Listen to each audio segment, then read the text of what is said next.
I am very excited to talk to you. I have done my research kind of on your history of your career, and Allison, our founder, has talked so highly of you. So Thank you. I'm very excited that this is going to be the conversation that wraps our series for the year. So thank you so much for joining us. I really, really appreciate the time. Nullapelli appreciates the time. And I want to start off our conversation because you have been in the health and wellness industry for a long time. You are quite the expert. And it seems like that interest really sparked early in your life. And I just want to know what your fascination is with hospitality, wellness, health industry. All right.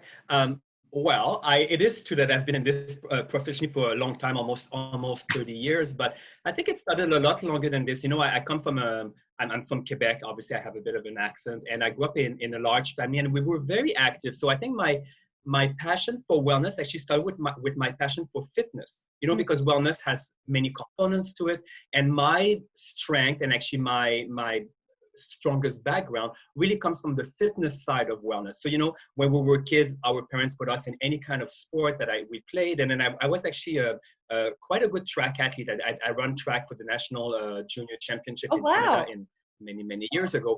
But I was really into fitness. And then my brothers and my sister, everybody was really into fitness. And as this continued to grow, I ended up going to university, and I did an undergrad degree actually in kinesiology.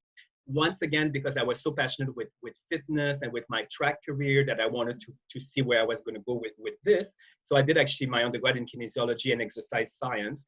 And then because I felt like there was more to wellness than just fitness, obviously, I ended up going to University in Montreal after that, and I did a Master's of Science degree in nutrition. Because as you think about it, of the main component of wellness, obviously fitness is one of them. Nutrition is probably a second one, very important one. And the third one is also sleep, which we are going to talk about today as well. So I think that I wanted to basically have the education behind me in order to give me the tools that I felt I would need for the rest of my career in wellness. And actually, after my master's degree, I moved to Vancouver in 1992, and I was actually going to go to UBC, the University of British Columbia, and study and do my PhD and become a professor. And then I realized it's not really my path. I don't really see myself doing research or teaching in university. And that's when I kind of stopped, and I basically started working in fitness full time. And I was teaching aerobics in those days. I was a personal trainer. I was running a wellness center in a community center here in Vancouver. And I think that's all of this started evolving to where I am today, still working in wellness and really passionate about it. Yeah. And you have yourself, from what I have read, have really carved a niche in kind of the health and wellness industry. And a lot of that has to do with diversity and accessibility and inclusion. And so I kind of want to hear your definition of what is accessible wellness, because I don't know that we use that term often. No, you are correct. Actually, I think it's being used more and more. So, diversity and accessibility, or even diversity and inclusion and accessibility, are maybe a little bit different. So, for me, accessible wellness is really wellness for everybody. And because of my background working in a community center, I have this strong passion for really making the population, the community, healthier as a whole. So, as I stepped away from that and went into the luxury hospitality business, obviously, this is a little bit different. I mean, you have guests who are able to afford luxury wellness, as we call it, by going to the spas and the fitness facilities we have in our luxury hotels. And I think this is fascinating as well. It's also something I'm passionate about, but I also feel it is not necessarily the accessible wellness that now more and more people are talking about, the wellness for everyone. You know, you go to countries like China, and I lived in China for a couple of years, and you see what happens in public parks in China with people just spontaneously going to the park and dancing, playing ping pong, playing badminton, being very active, but as a community. And we don't have this in our part of the world. We have a lot of organized fitness. And normally when you talk about organized fitness, it normally comes with a price tag, right? Very few of them are free. So one of the things that I really liked when I was living in Toronto is that in the park near where I was living, there was actually some sort of a, you can think about it as almost like a kid's playground, but it's for adults. It's basically outdoor fitness. It was completely free. And it's basically a bunch of structures that are placed into a park. And they have many, many of them around Toronto. And basically, a lot of people were going there, especially when COVID started, because you couldn't go to the gym, the gyms were closed, where you were actually able to continue with your workout routine. And the community and the social wellness that came out of this was unbelievable. So that's more about the accessible wellness, is really trying to make it easy for anyone to look after their health and well-being by making it free or not expensive, or making it easily accessible around where they live. So they don't have to drive, they don't have to take public transit in order to go and look after themselves, whether it's for fitness or any kind of other wellness activities that they may want to do. Mm-hmm. And you also hit on the part I wanted to talk to you with social interaction. You know, you are big on social interaction as a part of our health and wellness. How have you seen that evolve this year? Because this year we've certainly been dealt a hand where social interaction isn't quite allowed or permissible. How have you seen that affecting the wellness industry, because we have limited social interaction right now? Yeah, this is probably one of the worst part of this pandemic, and we still don't know how much we are going to be affected, but I can feel from my personal experience of having to isolate myself, it's not easy, it's not healthy, it's mentally very, very difficult. And a lot of people right now have mental health challenges because of the COVID situation, which can instigate fear, but also with the isolation. Social wellness is basically something that is very much talked about now. It's how do we create social places for gathering? So if you think, for example, of a spa, a spa is a very isolated way of looking after your well-being, which is fine. We don't have to have everything social, but you know, in Fairmont, for example, when we were building facilities, we made sure that the lounge where people are gathering, we did have one in the male locker room. We did have one in the female locker room, but we also had one in the co-ed space, where actually people of any gender could actually gather and socialize, because it is a place where sometimes you feel isolated. And if you're going with your life partner, then maybe it makes it difficult if you're of opposite sex to gather into a social place, right? So these are just examples. There's a space where when you design facilities, you want to make sure you encourage social wellness. And you can think about group exercise. You know, I mean, I was from that generation who did teach the aerobics in the time of Jane Fonda and shortly after.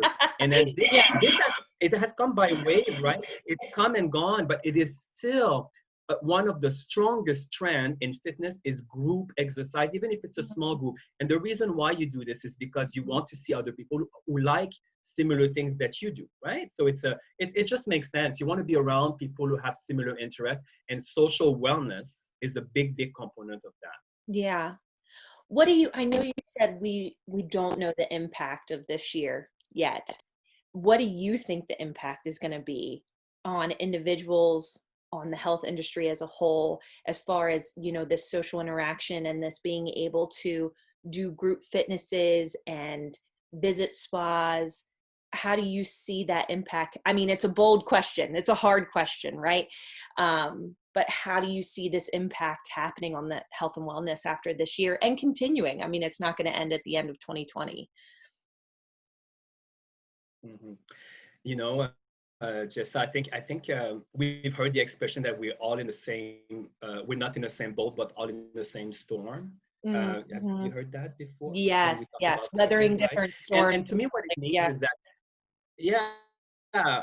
So the storm is the same. We're all faced with that disturbing situation, which is COVID, but our boat are not all the same. And what it means to me is that the amount of time that I or people like me have spent on their health and well-being throughout their life has built a certain boat that is maybe more resilient, if we're talking about resilient, into navigating to a storm like COVID, right? So what happened is that when people were faced with COVID, and if they have never really spent enough time looking after their own well-being, it is possible that their boat may not have been as equipped to navigate to the storm. So we're not all starting equally. And it doesn't mean that because you took time looking after your well-being that your boat is going to go through it and you're going to be coming out of it without Right. any issues.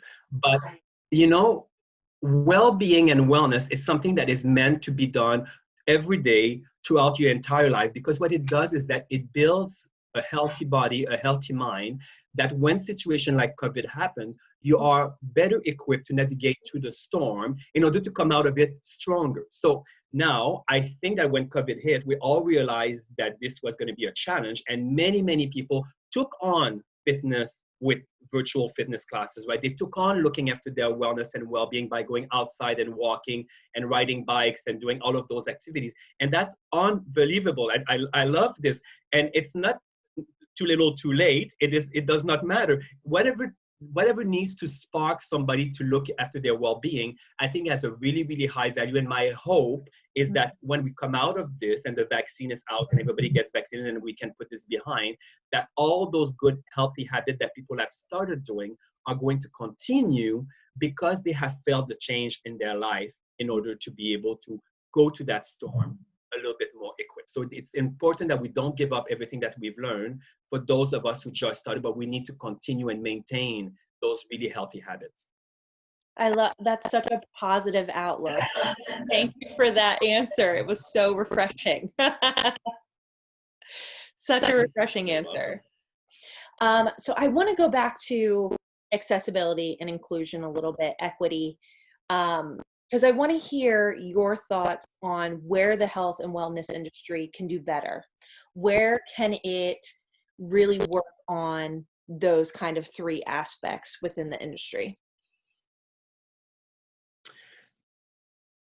Thanks, Jessa, for asking this, because I think it's very important. I think as a whole, the wellness industry does realize that it is not known to be very diverse, and we try to be as inclusive as we want. You know, diversity is one thing, inclusion is another one. But when we talk about diversity, it's been said many times. It's not me saying it, but you know, it's a lot of fitness and spa. It's a lot of white people looking after white people. So let's put it out there. So it is the reality, and it is something that we now recognize, and we need to put some system in place in order to change this. So I mean, every companies in the world now are not able to escape the entire concept of diversity, equity, and inclusion, and so is the industry of fitness and spa and wellness. So lots needs to be done. Lots needs to be done about people feeling inclusive. You know, there's different parts of the world. There's different part of in the United States, different states, people with different mentality. And it all really doesn't matter. It is about the fact that one day you are going to have a diverse workforce working in your fitness center and in your spa. And you know what? At the end, everybody is better by having people who are not exactly like you. You know, we used to talk about when you apply for a job, they're trying to find out if you fit the culture of your new employer. And even when I was doing interviews, I hired many people in my career.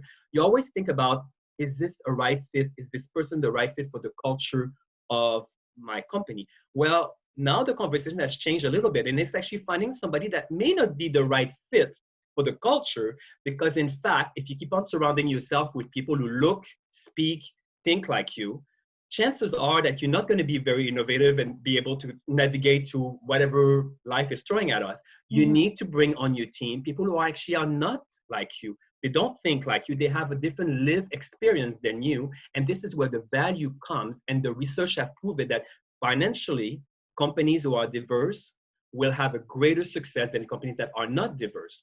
So why not?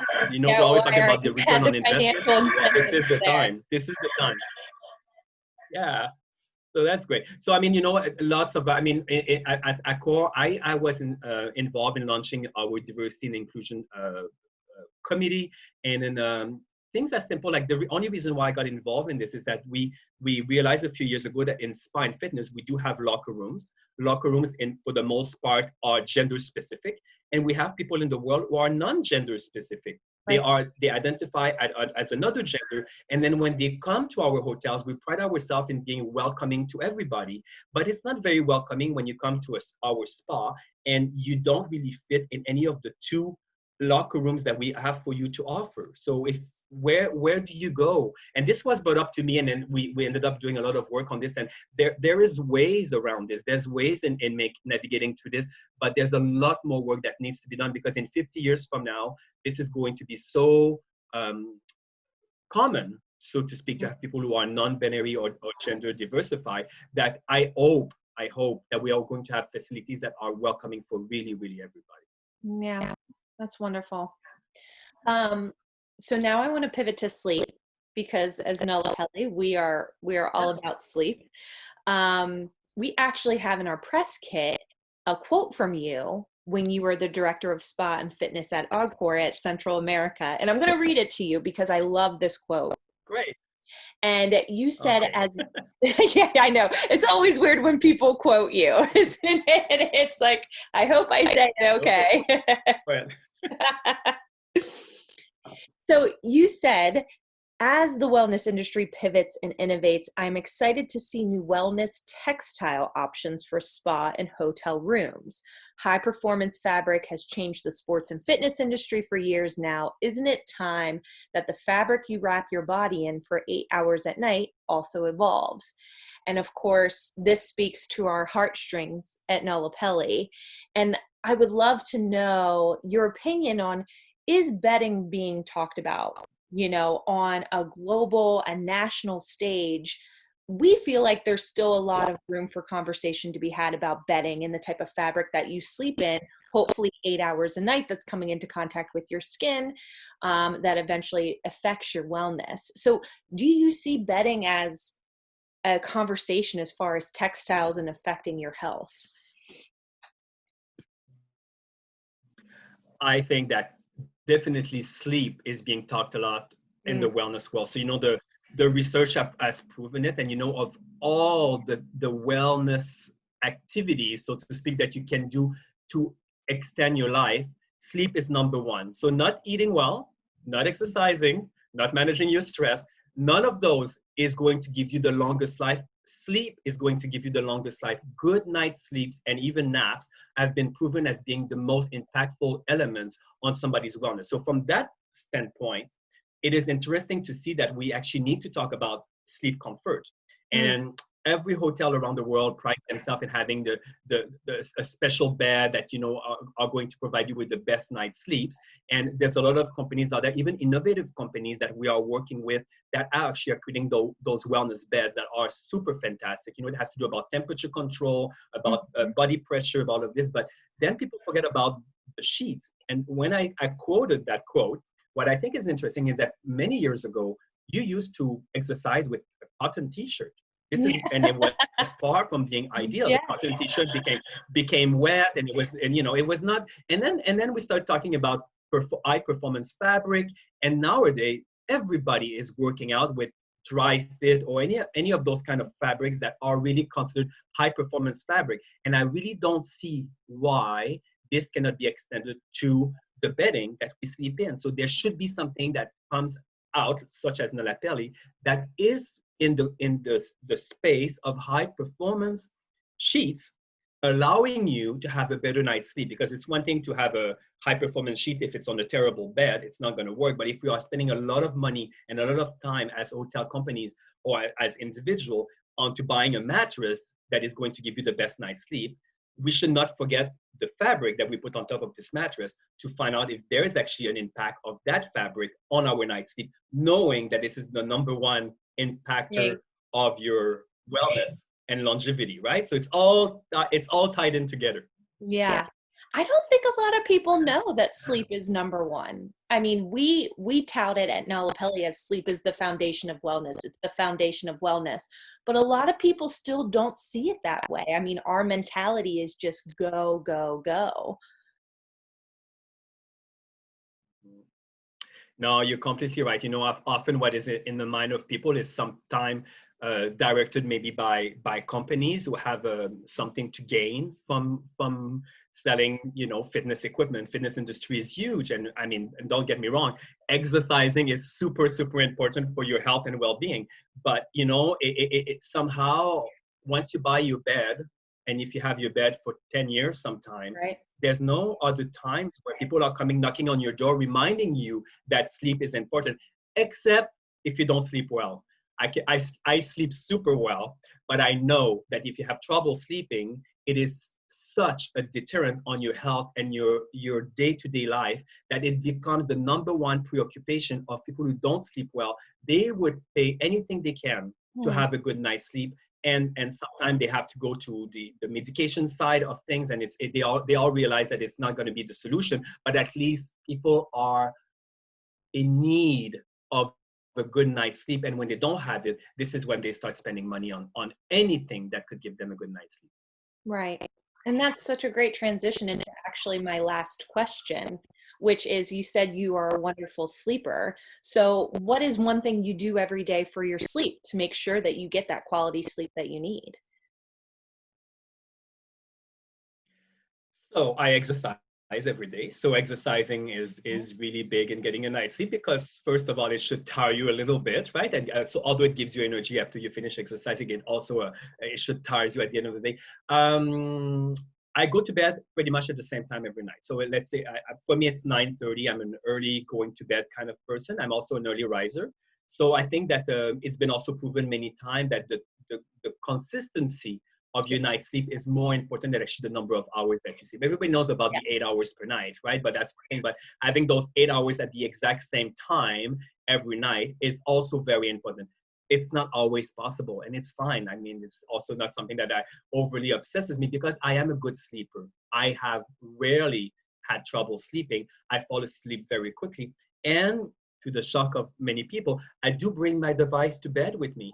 I do have the little light that changes, because I feel like maybe it's not good to have the blue light, and I change the light. But this is my time. This is my personal time for me to catch up with what my friends are doing on social media. I don't really get upset by any of the things that I see. If something I see that seems to be needing a little bit more investigation or would maybe get me more in the heart, I just pass it. And I'm really good at maybe compartmentalizing, I think it's called, my day life and my sleep life, right? So I don't let it affect me. I just take whatever is positive and I do this for maybe half an hour, turn it off, and then go to sleep and wake up the next morning at 6 o'clock. And that's my little tip.